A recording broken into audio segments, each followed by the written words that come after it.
Okay. I found out back in the green room that I could have cursed. I was going to change this entire thing. Essentially, I was working on a story. I was going to do an air traffic control story. People are usually curious about that, and they know about it. And I was working on it, and Cindy looked over my shoulder at the notes, and she says, "You can't curse like that, they're roomful." I said, "It's an air traffic control story. It means cursing." And she says, "Well, no." And I thought about it and argued about it, and then, okay. So I'm not going to tell you an air traffic control story. Damn it. Next time. Instead, I think I'm going to do a love story. It's still February, right? And let's start this one. It's June 1975, and I'm in a single-wide trailer, rented single-wide trailer down just off of Keesler Air Force Base down near Biloxi, Mississippi. And I'm in the Air Force, and I'm in the refrigerator, thrashing around, looking for the last beer. I know that there's a last beer. It's 2 days before payday. It's Saturday. There is a last beer. I'm not finding it. 2 days before payday, there isn't that much in the refrigerator to be hiding it. But in the room with me, behind me, is my 18-year-old wife. I'm 21. We've been married 4 months, 2 months of which I spent in basic training. She spent at home with her parents, talking, thinking, and considering what kind of mistakes she was making in Biloxi, Mississippi. At this point in time, she's got one of my uniform shirts spread out on the dinette table, and she's sprinkling it with water out of a Pepsi bottle of iron. And she figures out what I'm looking for, because there's really not that many options. Monday's payday. And she says, "I used the beer to marinate the pork chop." That's cool, and 2 days from payday, notice it's the beer, the pork chop. On Sundays, we all get together with other young couples doing the same thing at the swimming pool and eat cornbread and beans and fried potatoes, because that's what everybody's got left, and it's cheap. But at any rate, about then, the phone rang, and this is the days when phones hung on walls and they're heavy, and they got wires, and they got little brass bells inside of them that ring loud enough to hear across freeways with traffic on them. And in little trailers, when it goes off, it's shocking. So I stood up, hit my head in the inside of the refrigerator, and staggered backwards, closed it, and then went and answered the phone. And I picked up the phone, and it was my mother. And, "Hi, Mom." I did the standard. "Hey, Mom, I was just getting ready to call you." And she cut me off. She says, John, Dad's in the hospital, and I don't think he's going to make it." And that slowed me down a bit.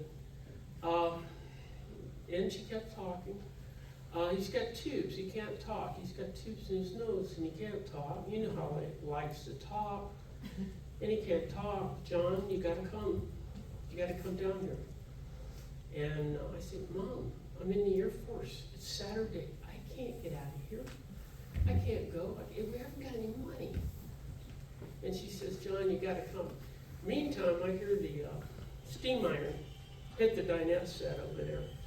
And Cindy's put down the iron, and she traipses over and pushes my back, and she grabs the phone off my ear.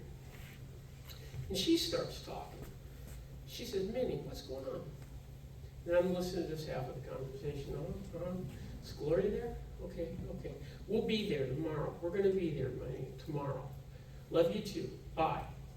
Hang up. Okay. To start with, I'll tell you a little bit. My relationship with my father was not necessarily very good.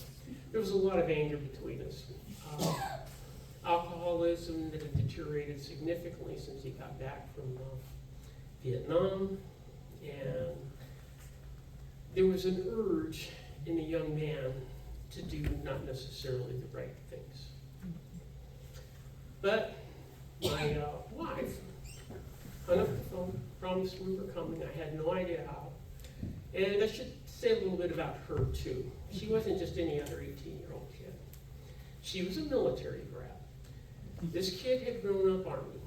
She's one of those, one of the diaspora that grew up listening to rifle ranges from their swing sets. That walked their dad up ramps into transports, going somewhere they couldn't tell them, and knew how to sit quiet with a friend when dad didn't come back. So she knew the military really, really well. And apparently she knew me a little bit better. She told me, she said, you can't not go. You've got to go. You can't not go. If you didn't go, you would be a jerk that I didn't marry. And that was it. And she turned me around there, and she stood with that phone in her hand, going down the notebook sheet on the wall. We had phone numbers on. It's the old days, okay? And she started dialing. 3 hours after that, we were standing in my squadron commander's office. And of course, he was on his weekend. And Cindy had 2 airline tickets from Moisant to Denver in her hand from the Red Cross. And the commander showed up wearing weekend stuff, khakis, and a Grateful Dead t-shirt. Brought his wife with him, a tall brunette in a daisy sundress. And he saluted me, and he shook my hand, nearly enough to pull my arm off. And his wife pulled Cindy aside and talked to her and hugged her. And I think she slipped her some cash for her. The guys couldn't see it happening. And we left then, and it was Mississippi that time of year, thunderstorms. I had a Jeep, convertible top, everything leaked. So we started west toward New Orleans, raining like heck, and water building on the floors. We kind of hit the suitcase. She had a suitcase with a unicorn sticker on it. We got there, we got to the hospital. My dad was dying, and he was in the pipes, couldn't talk. I walked around and said a lot of stupid things. I can't remember one of them now. Eventually, silence overwhelmed. I sat down next to him. I put my hand on him. And the one thing we never did in that generation, raising your kids, he never said I love you to me, and I never said it to him. Sitting there holding his hand, I told him I loved him. And he squeezed my hand, and his eyes teared up. And a few minutes, it wasn't very long, when he did finally pass. But that really isn't the end of the story. The end of the story happened on the way from Biloxi. In that wet Jeep coming across through the thunderstorms, lightning pulses the world into being and then goes away.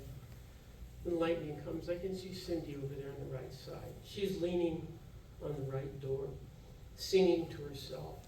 She's got her feet curled up under her on the seat because the floors are 2 inches of water. And I realized right there, I knew it somehow. She was both smarter and tougher than I could ever be. Not just that, what I knew was I was 21 years old, and I knew what I wanted to be. I wanted to be the man she believed I was. And that's been true for 49 years since. Thank you.